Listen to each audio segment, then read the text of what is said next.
जत्रेत फिरायला गेलो, म्हणलं हरकलं होतं. छानसं तयार वगैरे झालं, नवरोबाचा हात धरून जत्रेत फिरायला गेलं. काय करायचं, दम घुटल्यासारखं होतं, असं कधी माहीतच नव्हतं. एवढी गर्दी, जसं पुढं जाईल तसं गर्दीची ढिगार. म्हणलं आता काय खरं नाही. अजून आतमध्ये पाय बी ठेवला बघा, ही अर्ध्या रस्त्यामध्ये इतकी गर्दी होती ना, तुम्हाला सांगते. दुकानात व्हिडिओ काढायला ना काही नाही. पुढं समोरच बांगड्या होत्या, एक सेट बांगड्याचं घेतला छानसं. हे दर्गा आहे, जे या देवाचंच हे उरूस असतो.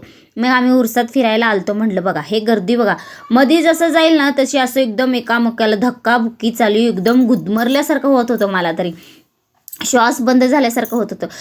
शूटर घालून गेलं, छानसं कानातले गळ्यातले हे वरदसाठी गाडी बघत होतं. पण 200-250 रुपये सांगितल्यावर माझं मुलंच म्हणलं नको पप्पा, मला दुसरं काहीतरी घेतो. तरी पुढं आलो, पॉपकॉर्न वगैरे खाल्ला. इथं जम्पिंग जपांगमध्ये मुलासनी बसायचं होतं. इतकं महाग होतं ना, तुम्हाला सांगते सगळ्या गोष्टी. म्हणलं मी पण काही जास्त काही घेतलं नाही, ते पुढच्या व्हिडिओमध्ये तुम्हाला दाखवते मी काय काय घेतलं जत्रेतून.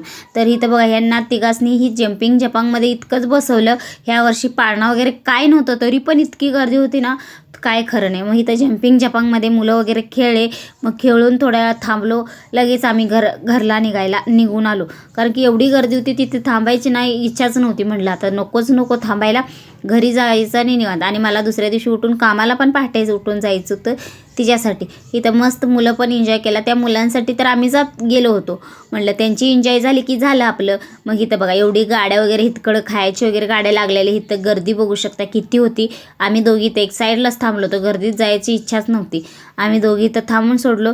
तर हे बघा, आम्ही लास्टला येताना बटाटूचं पेरी घेतला, सगळ्यांनी खाल्लो. इथं आई आणि अहोनी चहा पिले, मला पण पी म्हणले. मी कांना म्हणलं चहा प्यायची पण इच्छा होती. पहिल्यांदा घरी जाऊन आराम करायची इच्छा होती फक्त. ह्यासाठी पटपट सगळं उरकलं आणि नंतर घरी यायला आलो. पण दुसऱ्या दिवशी 26 जानेवारी होती म्हणून इथं झेंड्याचं काही सामान घेतलं. पोरासने असं स्टिकर वगैरे घेतलं चिटकवायला आणि त्यांना घेऊन परत घरी आलो. आणि झेंड्याचं उद्या ब्लॉग येईल, तर पुढच्या ब्लॉगमध्ये भेटू. आणि चॅनलला सबस्क्राईब करायला मात्र विसरू नका. पुढच्या व्हिडिओमध्ये भेटू. चला बाय.